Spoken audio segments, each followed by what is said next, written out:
ಕಾಶಿ ಪ್ರದೇಶ ಇಲ್ಲಿಯ ಧರ್ಮಾಧಿಕಾರಿ ಪ್ರತಾಪ ಸೇನ ಎಂಬುದಾಗಿ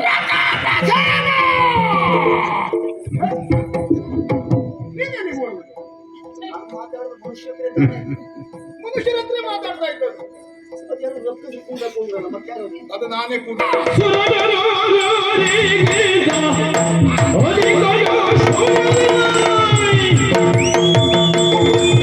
ಸೌಭದೇಶದ ಹೆಸರು ಕೇಳಿ ಬಂದೆ ಹೌದಲ್ಲ. ಸೌಭದೇಶದ ವರ್ತಮಾನ ಕಾಲದ ದೊರೆ ಬ್ರಹ್ಮದತ್ತ. ಬ್ರಹ್ಮದತ್ತ ಬಿಡಿ, ನೀವೇ ಅದೇ ಅದೇ ಹೇಳಿ ಹೊರಟದ್ದು. ಏನು ಅವನು ಹೇಳ್ತಿರೋದು ನಿನ್ನ ಸೇವಾಗಿಲ್ವಾ? ಬ್ರಹ್ಮದತ್ತ ಬೇರೆ ಅಲ್ಲ, ನಾನು ಬೇರೆ ಅಲ್ಲ. ಅಂದ್ರೆ ಬ್ರಹ್ಮದತ್ತ ಎನ್ನುವ ಹೆಸರಿದ್ದರೆ ವರ್ತಮಾನ ಕಾಲದಲ್ಲಿ ಸೌಭದೇಶದ ದೊರೆ ಸಾಲ್ವ ಎನ್ನುವುದಾಗಿ ಕೇಳಿದ್ದೇವೆ. ನಾನೇ ಸುರನ ರೋರುಗರಿಗಿಂತ ಅಧಿಕ. ಅಲ್ಲಿ ನಿಮ್ಮಷ್ಟು ಕೂಗಿ ಹೇಳ್ಬೇಕಾದ್ರೆ ನಿಮ್ಮ ನೋಡ್ರೆ ಗೊತ್ತಾಗ್ತದೆ. ನೀವು ಅಧಿಕಾರಿ ಶೌರ್ಯದಿ ಮಧುರ ವಚನದಲ್ಲಿ ಮಾತಾಡಿಸುವೆ. ಮಧುರ ಮಧುರ ವಚನದಲ್ಲಿ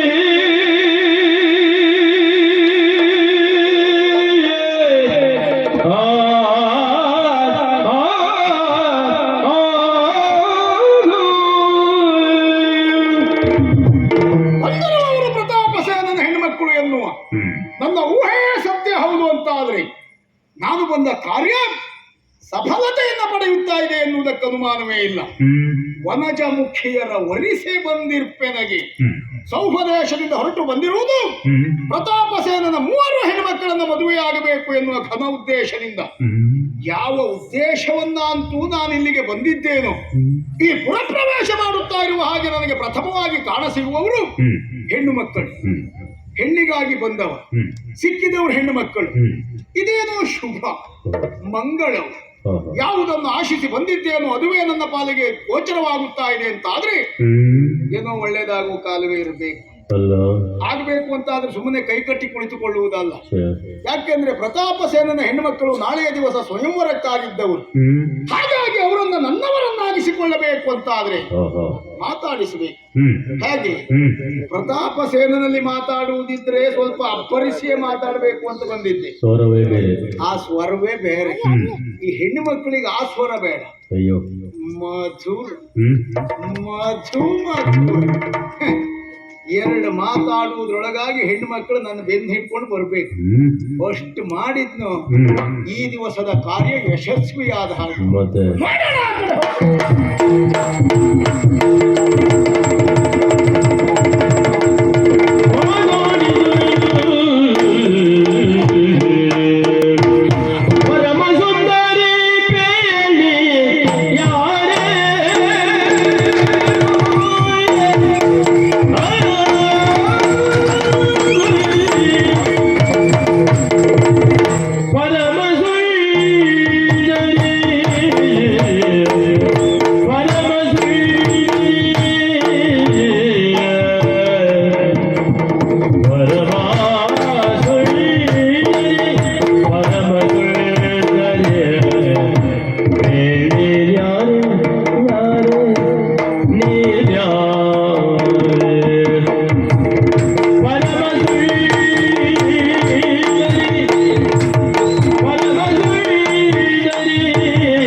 ಹರುಷಗೊಳಿಪೆ ಸುಂದರಿ ಹರುಷಗೊಳಿಪೆ ಸುಂದರಿ ಸುಂದರಿ ಸುಂದರಿ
ಅದೆಲ್ಲ ಎಲ್ಲಿ ನನಗೆ ಮೊದಲೇ ಗೊತ್ತು.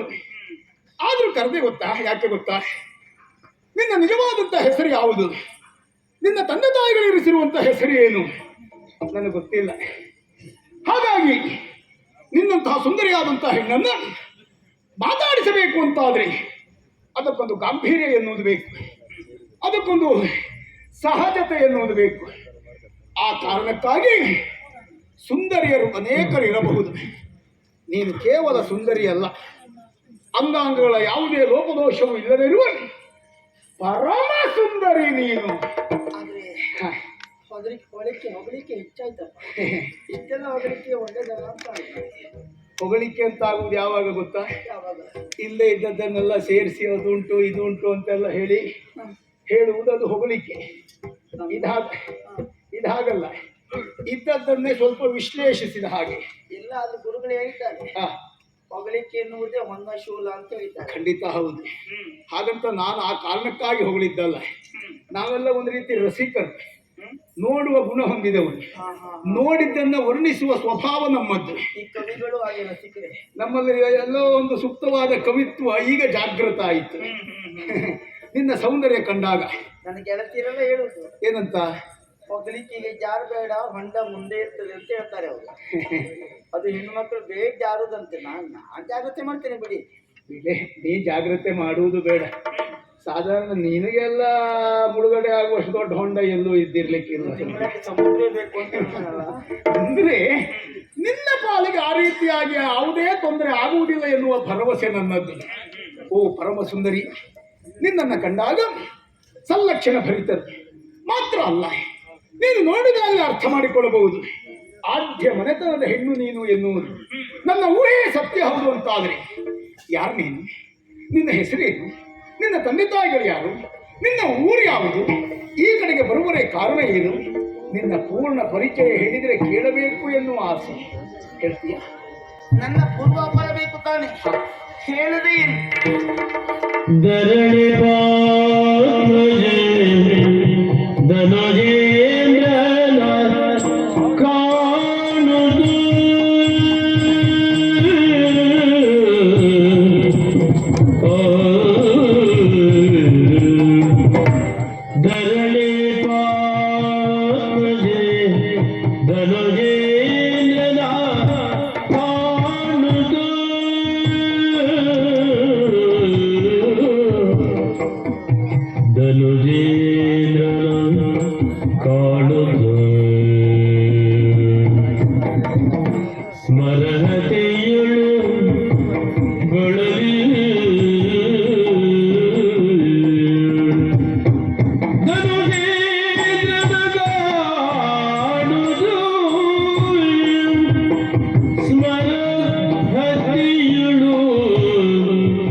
ಪರಿಚಯ ಪರಿಚಯ ಹಾ, ಹಾ. ನಾನೊಮ್ಮೆ ಹಾ. ಎಲ್ಲ ಮರ್ತು ಬಿಟ್ಟೆ. ಯಾಕೋ? ಅದು ಹಾಗೆ ಹಾ, ಆಕಸ್ಮಿಕವಾಗಿ ಯಾವುದು ಘಟನೆ ಆದಾಗ ಹಾ, ಅಥವಾ ಆಕಸ್ಮಿಕ ವ್ಯಕ್ತಿ ಎದುರಿಗೆ ಸಿಕ್ಕಿದಾಗ ಹಾ, ಹಾ, ಹಾ. ಅತಿಯಾದ ಭಾವಕ್ಕೆ ವ್ಯಕ್ತಿ ಒಳಗಾದಾಗ ಹಾ, ಹಾ. ಭಾಷೆ ಮೂಕವಾಗಿ ಬಿಡಿಸ್ತದೆ. ಎಲ್ಲ ಮರಿತಾನಂತೆ. ನನಗೆ ಹೆಚ್ಚು ಕಡಿಮೆ ಹಾಗೆ ಆಯ್ತು. ನಿಮ್ಗೆ ಇನ್ನೊಂದು ರೀತಿ ನನ್ನ ಹಾಗೆ ಭಾವನಾಜಿ. ನೀವು ಹಾಗೆ ನಿಮ್ ನೋಡಿದ್ರೆ ಗೊತ್ತಾಗ್ತದೆ. ಒಂದೊಂದ್ಸಾರಿ ನಾನು ಮರ್ತೇ ಬಿಡ್ತೇನೆ ಅಲ್ಲ. ನಿಮ್ಮ ಮುಖದಲ್ಲಿ ಕಾಣ್ತಾ ಉಂಟು ಭಾವ ಸಹಿತವಾಗಿ ಎಲ್ಲವೂ. ಸರಿ. ಅದು ಈ ಪ್ರದೇಶ ಯಾವುದು ಗೊತ್ತಾ ನಿಮಗೆ? ಇದು ಕಾಶಿ ಅಂತ ಕೇಳಿದ್ದೆ. ಅನುಮಾನವೇ ಇಲ್ಲ, ಕಾಶಿ ಪ್ರದೇಶ. ಹಾ, ಇಲ್ಲಿಯ ಧರ್ಮಾಧಿಕಾರಿ ಹಾ. ಪ್ರತಾಪ ಸೇನ ಎಂಬುದಾಗಿ.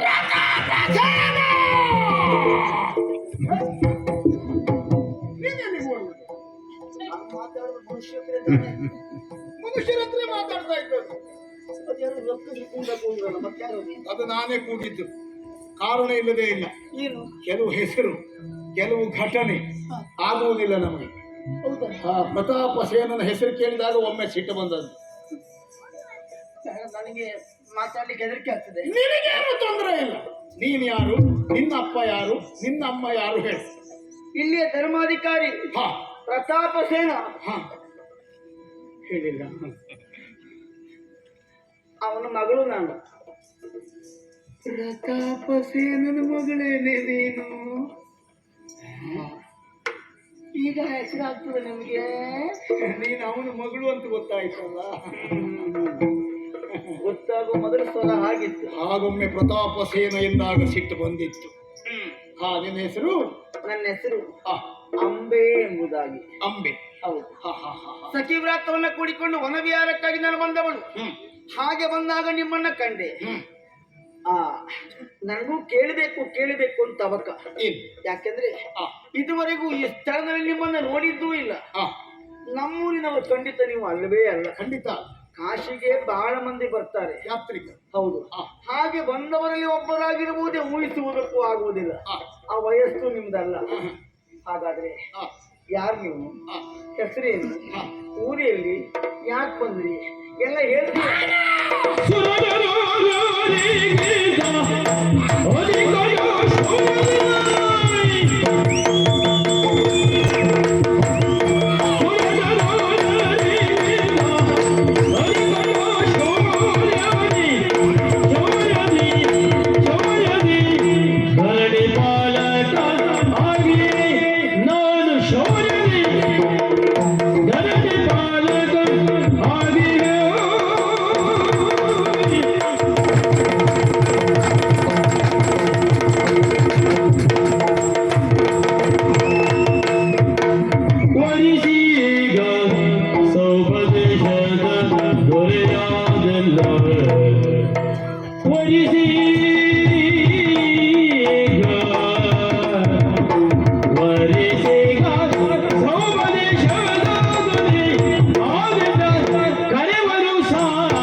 ಸಂಸ್ಕಾರವಂತರ ಲಕ್ಷಣ. ಪರಿಚಯ ಕೇಳಿದಾಗ ನಿರ್ಭೀತಿಯಿಂದ ನೀನು ನಿನ್ನ ಪರಿಚಯ ಹೇಳಿದ್ದೀಯ. ಹೇಳದೆ ಅಲ್ಲವೇ? ನಾನು ಹಾಗೆ ಒಬ್ಬ ಜನಸಾಮಾನ್ಯ ಎನ್ನುವುದಾಗಿ ಭಾವಿಸಬೇಡ. ನಿಮ್ಮ ನೋಡಿದ್ರೆ ಗೊತ್ತಾಗ್ತದಲ್ಲ. ನಾನು ಕಟ್ಟಿದ್ದು ಹುಟ್ಟಿದ್ದು ತೊಟ್ಟಿದ್ದು ಆ ಮುಖದ ವರ್ಚಸ್ಸು ಆಢ್ಯನಿದ್ದೇನೆ, ಅನುಮಾನವೇ ಇಲ್ಲ. ಆದ್ರೆ ಯಾರು ಅಂತ ನೀನು ಕೇಳಿದ್ದಿ. ಅಧಿಕ ಅಧಿಕ ನಾನಲ್ಲ, ಅಲ್ಲವೇ ಬೇರೆ ಎಲ್ಲ ಇದ್ದಾರೆ, ಅದಲ್ಲ ನೋಡಿ. ನಾನು ಅಧಿಕ. ಶೌರ್ಯದೇ ಅಧಿಕ, ಅನುಮಾನವೇ ಇಲ್ಲ. ಅಂಬೆ, ಒಂದು ನಾಡಿನ ದೊರೆಯಾಗಿರುವಂತಹ ನಾನು ನಿನ್ನನ್ನು ಕಂಡಾಗ ನನ್ನ ಮನೋಭಾವನೆಯನ್ನು ನಿನ್ನಲ್ಲಿ ಹೇಳಿಕೊಳ್ಳುವುದನ್ನು ಹೊಂದಾಗ್ತಾ ಇದ್ದೇನೆ. ಇಬ್ರು ಪರಸ್ಪರ ಪರಿಚಯವಾಗ್ತಾನೆ. ಒಳ್ಳೇದಾಯ್ತು. ನೀವು ದೇವಸ್ಥಾನಕ್ಕೆ ಬಂದವರು, ನಾನು ಮನೆ ಹೋಗ್ಬೇಕು, ಬರ್ತೇನೆ. ಅಲ್ಲ, ದೇವಸ್ಥಾನಕ್ಕೆ ಮತ್ತೆ ಹೋದ್ರಾಯ್ತು. ದೇವರು ಯಾವಾಗಲೂ ಸಿಗ್ತಾನೆ. ಇರ್ತಾರೆ. ಯಾಕೆಂದ್ರೆ ನೀನು ರಾಜಕುಮಾರಿ ಆದದ್ರಿಂದ ನಿನ್ನನ್ನು ಬಿಟ್ಟವರು ಎಲ್ಲೂ ಹೋಗುವುದಿಲ್ಲ. ಹೋಗುದಿಲ್ಲ, ಕರೀತಾರೆ. ನನ್ನ ಮನಸ್ಸಿನ ಭಾವನೆಯನ್ನು ನಿನ್ನಲ್ಲಿ ಹೇಳಿಕೊಳ್ಳುವುದಕ್ಕೆ ಮುಂದಾಗ್ತಾ ಇದ್ದೇನೆ. ಏನಿದೆ? ಯಾವಾಗ ನಿನ್ನ ಸೌಂದರ್ಯವನ್ನು ನೋಡಿದೆನೋ ಆಗಲೇ ನಾನು ನಿನ್ನತ್ತ ಆಕರ್ಷಿತನಾಗಿದ್ದೇನೆ. ಜೀವನದಲ್ಲಿ ಮದುವೆಯಾಗುವುದಿದ್ರೆ ನಿನ್ನಂತ ಹೆಣ್ಣನ್ನೇ ಮದುವೆಯಾಗಬೇಕು ಎನ್ನುವ ನಿರ್ಧಾರಕ್ಕೆ ಬಂದಿದ್ದೇನೆ. ಸೌಭದೇಶದ ದೊರೆಯಾಗಿರುವ ಈ ಸಾಲ್ವನನ್ನ ಮದುವೆಯಾಗುವುದಕ್ಕೆ ನಿನಗೆ ಮನಸ್ಸುಂಟೆ? ಸಾಲ್ವೇಶ, ಆ ಕೇಳಿ ಏನು ಅಪರಾಧ ಇಲ್ಲ. ಹಾ ನೀವು ಪ್ರಾಯದ ಗಂಡು, ಹಾ ನಾನು ಮದುವೆಯಾಗದಿರುವಂತ ಹೆಣ್ಣು. ಹಾ ಕೇಳುವುದು ಸರಿ, ಆದ್ರೂ ಕಾಲ ಮಿಂಚಿ ಹೋಗಿದೆ ಈಗ. ಯಾಕೆ? ನನ್ನಪ್ಪ ಪ್ರತಾಪ ಸೇನರಿಗೆ ನಾವು 3 ಹೆಣ್ಣು ಮಕ್ಕಳು, ಅಂಬೆ, ಅಂಬಿಕೆ, ಅಂಬಾಲಿಕೆ ಎಂಬುದಾಗಿ ಈ ಮೂವರಿಗೂ ಈಗಾಗಲೇ ಮದುವೆ ಎಂಬ ನಿರ್ಣಯವನ್ನು ಮಾಡಿದ್ದಾನೆ. ಸ್ವಯಂವರ ನಿರ್ಣಯ ಯಾವ ರೀತಿಯಾಗಿ? ಹೇಗೆ? ವಿಕ್ರಮವೇ ಪಣ ಎಂಬುದಾಗಿ ಯಾರು ಎಲ್ಲರನ್ನ ತೋರಿಸುತ್ತಾನೋ ಅಂತವನಿಗೆ 3 ಹೆಣ್ಣು ಮಕ್ಕಳನ್ನು ಕೊಟ್ಟು ಮದುವೆ ಮಾಡುತ್ತೇನೆ ಎಂಬುದಾಗಿ ಸಕಲ ರಾಯರಿಗೂ ಅಪ್ಪ ಲೇಖನ ಬರೆದಿದ್ದಾನೆ. ಬಹಳ ವರ್ಷದಂತ್ರ ಅಲ್ಲ, ತಿಂಗಳಲ್ಲ, ನಾಳೆ ಎಂದು ಸ್ವಯಂವರ ವೇದಿಕೆ ಸಿದ್ಧವಾಗಿ ನಿಂತಿದೆ ಈಗ. ಹಾಗಾಗಿ ಎಷ್ಟೋ ಧಾರಿಣಿ ಪಾಲಕರೆಲ್ಲ ಬಂದಿದ್ದಾರೆ ಈಗ.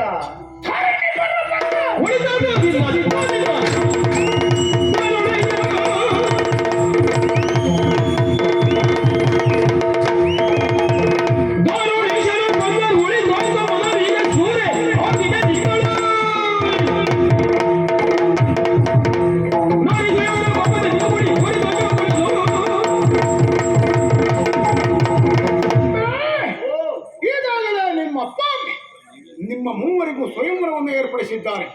ವಿಕ್ರಮನ ಫಣ ಸೇರಿರುವಂತಹ ಅರಸು ಮಕ್ಕಳಲ್ಲಿ ಹೋರಾಟವನ್ನು ನಡೆಸಿ ಯಾರು ವಿಕ್ರಮಿಯಾಗಿ ವಿಜೃಂಭಿಸುತ್ತಾನೋ, ಉಳಿದ ಅರಸು ಮಕ್ಕಳನ್ನು ಸೋಲಿಸುತ್ತಾನೋ ಅಂಥ ಒಬ್ಬನಿಗೆ ನೀವು 3 ಮದುವೆಯಾಗ್ತೀರಿ. ಹೌದು.